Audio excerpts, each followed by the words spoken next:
സാധാരണ കെട്ടിക്കിടക്കുന്ന വെള്ളത്തിൽ, പ്രത്യേകിച്ച് കെട്ടിക്കിടക്കുന്ന വൃത്തിയില്ലാത്ത കുളങ്ങളിലോ ഇല്ലെങ്കിൽ പുഴയുടെ ഓരങ്ങളിലുള്ള ചെളിയുള്ള പ്രദേശത്തോ കണ്ടിരുന്ന ബ്രെയിൻ ഈറ്റിംഗ് അമീബ നിഗ്ലേറിയ ഫൗലോറി ഇപ്പോഴിതാ നമ്മുടെ ബാത്റൂമിലെ വെള്ളത്തിൽ വരെ കാണുന്നു എന്നൊരു അവസ്ഥയുണ്ട്. മലയാളികൾ ഇങ്ങനെ ഇനി സമാധാനത്തിൽ കുളിക്കുമെന്നുള്ളൊരു ഭയം എല്ലാ മലയാളികൾക്കും ഉണ്ട്. ഇതിന്റെ സത്യാവസ്ഥ എന്തെന്ന് പറഞ്ഞുതരാം. ഈ ബ്രെയിൻ ഈറ്റിംഗ് അമീബ എന്ന് പറയുന്നത് വളരെ പെട്ടെന്ന് നശിച്ചു പോകുന്ന ഒരു അമീബയാണ്. ഇത് പുതിയതായിട്ട് വന്നതല്ല, പണ്ടും ഇത് ഇവിടെയൊക്കെ തന്നെ ഉണ്ട്. നമ്മുടെ ഈ വെള്ളത്തിലുള്ള അമീബ നമ്മുടെ ഉള്ളിലേക്ക് നേരിട്ട് എത്തിയാലൊന്നും വലിയ പ്രോബ്ലം അല്ല. നമ്മളിപ്പോൾ കുടിക്കുന്ന വെള്ളത്തിലൂടെ ഉള്ളിലേക്ക് എത്തിയാലോ ഇല്ലെങ്കിൽ നമ്മൾ ശരീരത്തിലേക്ക് കുടിക്കുന്ന വെള്ളത്തിൽ, തലയിൽ കൂടെ കോരി കുടിക്കുന്ന വെള്ളത്തിൽ ഈ അമീബ ഉണ്ടെങ്കിലും പ്രോബ്ലം ഇല്ല.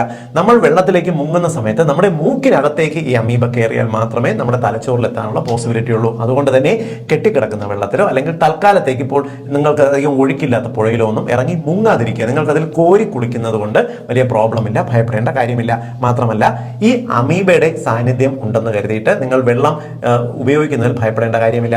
വെള്ളം ഒന്ന് തിളപ്പിച്ചാൽ 1 മിനിറ്റ് തിളച്ചാൽ തന്നെ ഇതിനകത്തുള്ള അമീബ പൂർണ്ണമായും നശിച്ചു പോകും. എന്നാൽ വീട്ടിൽ ഫ്രിഡ്ജിൽ വെക്കുന്ന വെള്ളത്തിൽ, ഇപ്പോൾ നിങ്ങൾ സാധാരണ വെള്ളം എടുത്താണ് ഫ്രിഡ്ജിൽ വെക്കുന്നതെങ്കിൽ ഐസ് വാട്ടറിനകത്ത് ഈ അമീബയ്ക്ക് ജീവിക്കാനുള്ള ശേഷിയുണ്ട്. അതുകൊണ്ട് തിളപ്പിച്ച് തണുപ്പിച്ച വെള്ളം നിങ്ങൾ ഫ്രിഡ്ജിൽ വെച്ച് ഉപയോഗിക്കുന്നുണ്ടെങ്കിൽ പ്രോബ്ലം ഒന്നുമില്ല. ഇനി കുളിക്കുന്ന സമയത്ത്, നമ്മുടെ വീടുകളിലുള്ള ബാത്റൂമുകളിൽ കുളിക്കുന്ന സമയത്ത് ശ്രദ്ധിക്കേണ്ട കാര്യങ്ങൾ പറഞ്ഞുതരാം. പ്രധാനമായിട്ടും നിങ്ങളുടെ കിണറിലുള്ള വെള്ളം ക്ലോറിനേഷൻ ചെയ്യുക എന്നുള്ളതാണ് ഈ അമീബയെ നശിപ്പിക്കാനുള്ള ഏറ്റവും പ്രധാനപ്പെട്ട മാർഗം. ക്ലോറിനേഷൻ ചെയ്യുന്നതിന് ബ്ലീച്ചിങ് പൗഡർ ഉപയോഗിച്ചാൽ മതി. നിങ്ങളുടെ വീട്ടിലുള്ള കിണറിൽ എത്ര തൊടി വെള്ളമുണ്ടോ അതനുസരിച്ച് ബ്ലീച്ചിങ് പൗഡർ ഉപയോഗിക്കാം. നിങ്ങളുടെ ഇപ്പോൾ ഒരു തൊടി വെള്ളം എന്ന് പറയുന്നത് 1000 ലിറ്റർ ആണ് വരിക. 1000 ലിറ്ററിന് 2.5 ഗ്രാം, അതായത് 1 ടീസ്പൂൺ ബ്ലീച്ചിങ് പൗഡറിന്റെ ആവശ്യമേ വരുന്നുള്ളൂ.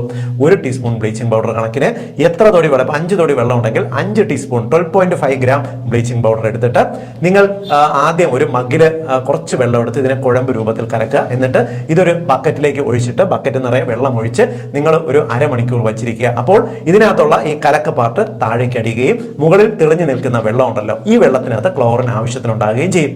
ഈ വെള്ളം നിങ്ങൾ കിണറിനകത്ത് ആഴ്ചയിൽ ഒരിക്കലെങ്കിലും ക്ലോറിനേഷൻ ചെയ്യാൻ നോക്കുക. അത് നിങ്ങൾക്ക് കിണറിനെ ശുചീകരിക്കാൻ നല്ലതാണ്. കിണർ മാത്രം പോരാട്ടോ, നിങ്ങളുടെ വീടിന്റെ മുകളിൽ താമസിച്ചിട്ടുള്ള പ്ലാസ്റ്റിക്കിന്റെ വാട്ടർ ടാങ്കുകളും ഇതേപോലെ അതിനകം ആളിറങ്ങിയിട്ട് ഒന്ന് ക്ലീൻ ചെയ്ത് അതിനകത്തുള്ള ചെളിയും പായലും അഴുക്കുമെല്ലാം മാറ്റാനായിട്ട് ഒരു തവണയെങ്കിലും മാറ്റാനായിട്ട് ശ്രദ്ധിക്കുക. അതേപോലെ തന്നെ നിങ്ങളുടെ വീട്ടിലുള്ള സിമന്റ് ടാങ്കുകളിലും ആഘോഷത്തുള്ള പായലും ചെളിയും എല്ലാം മാറ്റുക. ആ സിമന്റ് ടാങ്കും പ്ലാസ്റ്റിക് ടാങ്കും നിങ്ങൾ ആഴ്ചയിൽ ഒരിക്കലെങ്കിലും ഈ അമീബയുടെ ആ ഒരു ഡേഞ്ചർ സോൺ കഴിയുന്നത് വരെ നിങ്ങളൊന്ന് ക്ലോറിനേഷൻ ചെയ്യാൻ നോക്കിയെങ്കിൽ ഇതിനെ ഭയപ്പെടേണ്ട കാര്യമില്ല. ഇതെല്ലാവർക്കും വേണ്ടി ഒന്ന് ഷെയർ ചെയ്തോളൂ.